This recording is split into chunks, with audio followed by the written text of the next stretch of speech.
Hey everybody, it is Stephanie here with Infernal TV, and I'm here with Markus of Insomnium. So how are you? All good here, evening in Finland, and autumn is rising and summer dying fast. And what else? Summer dying and new Insomnium coming, so it's kind of normal Finnish mood. Well, I hope it's not getting too cold up there. Not yet. It's still like Not yet. not yet in Finnish standards, but soon.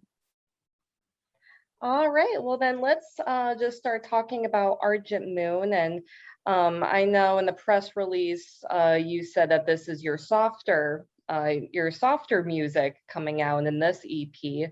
So was it more challenging, like coming from a guitar player, was it more challenging to write music like with more of like the softer melodic vibe, or do you still think it's challenging to write heavier music? It's always challenging to write music. Doesn't matter if it's heavy or more mellow. It's something which is usually beyond my control. If I would have the usual recipe of doing music, I would do it all the time. But there's always some weird secrets in the air where you just got something, and somewhere down the road we just decided we had like 2 songs for Argent Moon ready after the COVID break and let's do something break, and then we just had an idea that let's do more mellow kind of EP for this. It's a little bit like a mellow dark cousin of Heart Like a Grave album, and this came out quite naturally at the moment. So this was the mood of all the stuff for this EP was basically composed during the first lockdown last year, and world was slow and mellow, so maybe that became this, and we are getting old. But worry not, because this is nothing that Insomnium is now like a mellow band or ballad band. This was just like one of EP we decided to do and have this kind of red line, and we're already working for the next heavier release, and we are back with the heavy release too, so we are not getting that old. That's good to hear. But I do want to go more into I guess the lyrical themes, because and like I've been an Insomnium fan for many years, and your lyrics have always been very somber, very melancholic, but I definitely noticed the lyrics with this EP. It's very deep. It's very like it almost tells a story almost. Was there like what was the inspiration, I guess, behind the lyrical themes, or was it just the general state of the world that that's I guess inspired your lyrical themes?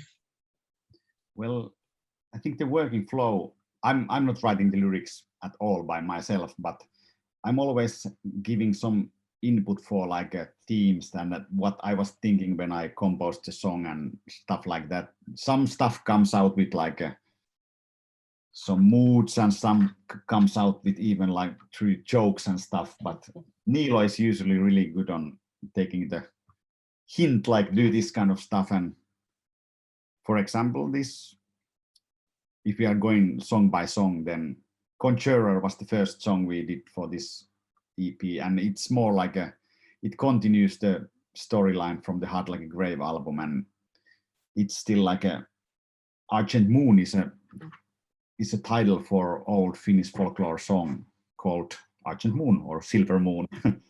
And it's the Conjurer song is kind of like done that way. It tells like a love story about really unlucky love story that if I can't have you, then no one else will. Even so, love story, and then the reticent is more like it's about isolation, and it's more like a lockdown song, what's happening in the world, and that's Ville's feelings when he was having a first lockdown in UK, and UK had a lot more deeper lockdown than Finland. In Finland, we haven't got that worse situation at all. We've been lucky, but Ville's feelings on the reticent is different. Uh-huh. And then antagonist, that's a story about some old superhero that was a good guy, but he's been living that long life that all his friends have died or just gone away, and in the end when he dies no one is coming to his funeral, and because he's been turning from the superstar or good guy into a bad guy, and then this protagonist somehow invents that during the song that he's been turning from the best guy into the worst guy. And then the Wanderer, it's more like a story of a Faustian kind of saga of you were after the gold and glory and mirth, and you forget all the good things in life, and that's why you are doomed to walk the earth alone forever. So that's basically four songs in a nutshell, and not so happy subjects, but Insomnium isn't a happy band, if you noticed. Nice. And you mentioned this before, the Argent Moon theme that was in The Conjurer. So why did you choose that as the title for the EP? Good question. We had a good balance of like this story about the Argent Moon. In fact,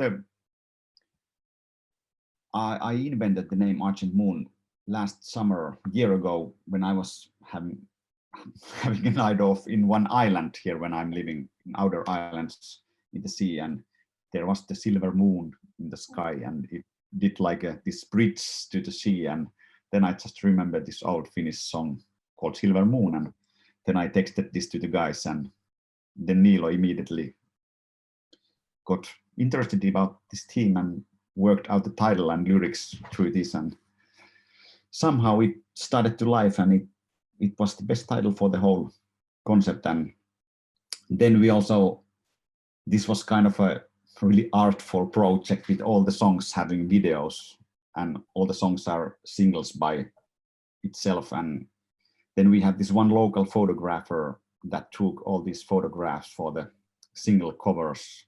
So it's basically it's hoods near where we are living here, and there was the silver moon, and everything clicked. Like, we didn't even speak about the title Argent Moon for the photographer, but there it was without a reason, without asking. So fate, karma, or whatever coincidence. Wow, that's amazing. And now I know, I guess going back to, I guess, the softer sound of the EP, because, and I know that you said that the next album will be heavier, but it does look like this, well, it does look like this EP, like, and I guess your more, like your softer, more melodic sound has gotten a great reception. I was reading the YouTube comments and the social media comments on your videos, your new songs, and the fans really, really seem to like it. So do you think maybe in the future we might see the side of Insomnium again, or really just stick to the heavier stuff?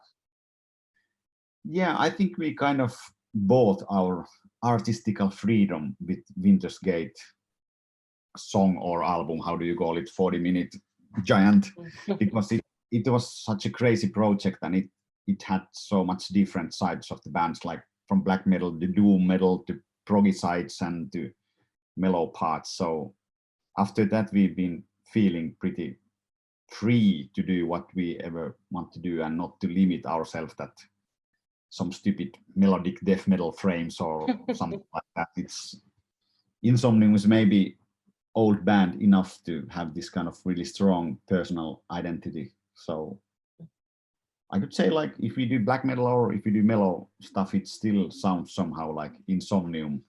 Even if we would try to do something else or new or fresh or whatever, it would still sound like Insomnium. So maybe it's kind of a curse or blessing how do you see it in the past. So at least it's like a natural identity of the band. So Nice, very interesting. So I would see future of Insomnium is having heavier parts and mellower parts and whatnot. There we everything go. goes. Still, if it sounds like Insomnium, it can be even like electronic music or something. Why not?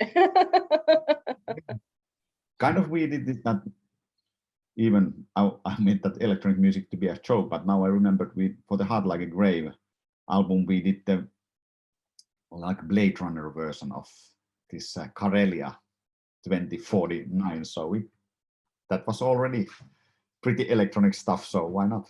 Yeah, exactly. Why not? And you mentioned that you're making music videos for every individual song. How did you or how did you think to, I guess, to do that? And why do you think that's important to also have every single song almost like its own single?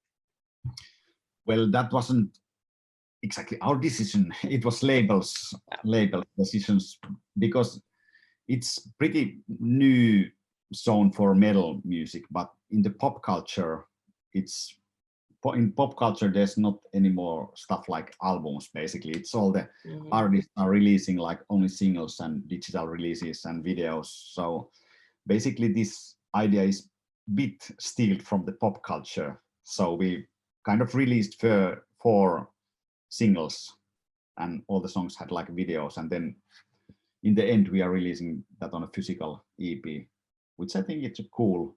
I'm old school record collector, so I kind of insisted that we need to get the EP and vinyl, because that's what metal bands do, and metal fans are collectors, and that's a good point in playing in a metal band, that people still collect records, and it's not only Spotify or Apple Music. There's vinyl players and record players and even cassette players, which is cool. But I really think this was in the end, this was really cool way of doing things, that all the songs are like a singles, and they have to be strong enough to be a single song on its own terms without album, and all the stories have been visualized for videos, and I think all the four videos are pretty cool and pretty different from each other. The Conjurer video was more like a old school director Vesaranta stuff. We did also videos for Heart Like a Grave. There's snow, and there's unhappy couple, and there's a really sad ending, and all these Finnish melancholic elements. But then the story is evolving somewhere elsewhere, and not so basic Insomnium-like stuff. Like Reticent was this isolation tank, and this poor guy was in a tank suffering, and band playing in this tank too, and then Antagonist went somewhere else. It was more like a theatrical stuff. We were playing in front of this actor, and simultaneously this actor was acting in front of us, which was really cool way of doing things.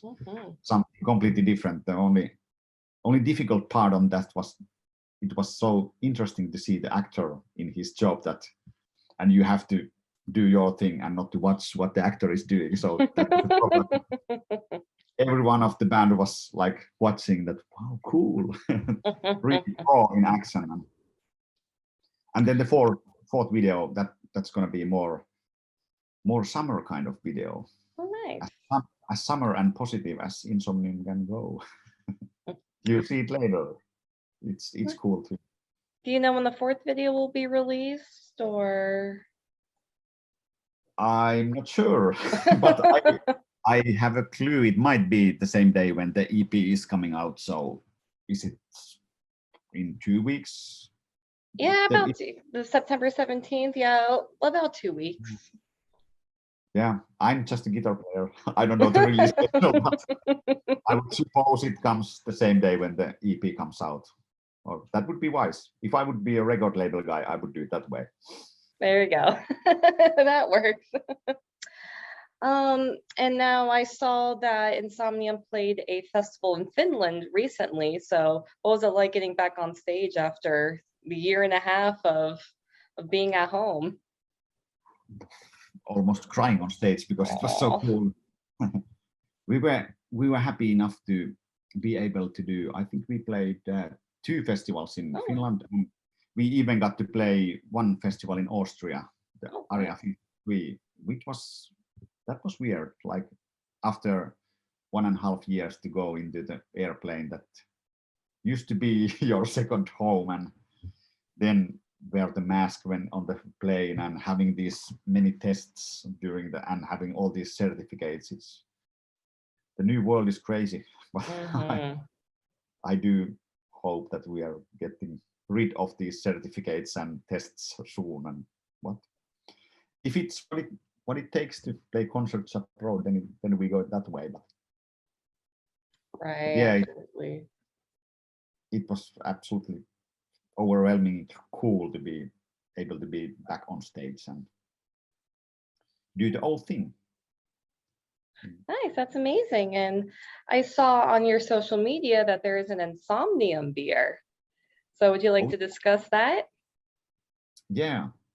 During the COVID break, we've got plenty of time to do all kinds of activities. So we went to a local brewery, Takatalo and Tompuri. Really easy to say for foreign people. Takatalo and Tompuri. And then they were into doing this beer, and we had some test drives, drinking many beers, and this taste, and this is really cool. And then we came out with this really cool German-like Hmm. bright beer.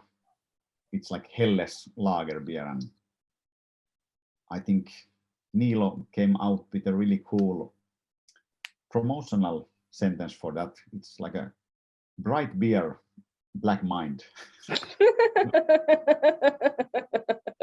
That's great. And it's And only a, oh, I'm sorry. yeah, and the whole visualization of the beer is really cool. There's like a surprisingly there's a black bird and like axe and really Finnish kind of landscape and Finnish kind of folklore tale on the bottle. And but so far it's only available in Finland. But now this month we luckily got it in distribution in whole Finland. So Ooh. it's going to be much more than just a local tiny brewery. Oh, nice. So do you expect the beer to come to North America like at all in the future, or will it just be more of a European, like available in Europe? Well, I would love it to be available everywhere. I myself, I'm a huge beer nerd, and always when I'm tour, I'm loving to go into local breweries, and especially in the States, because you have plenty of microbreweries and really cool beer. So I would love if we would get that to North American territories, or maybe we should do another one for you See, guys. there you go. There we go. Yeah. I'm sure all your North American fans would love that.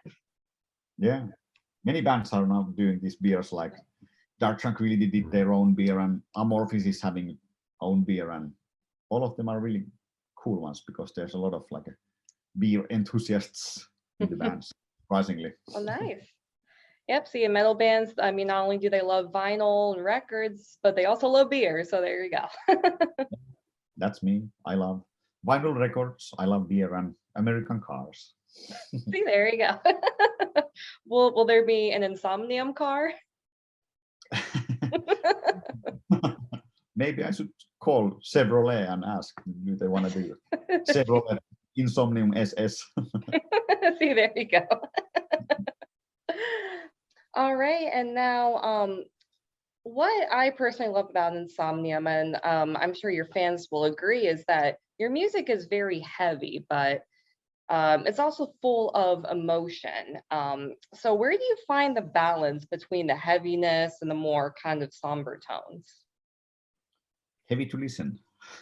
Easy to play, heavy to listen.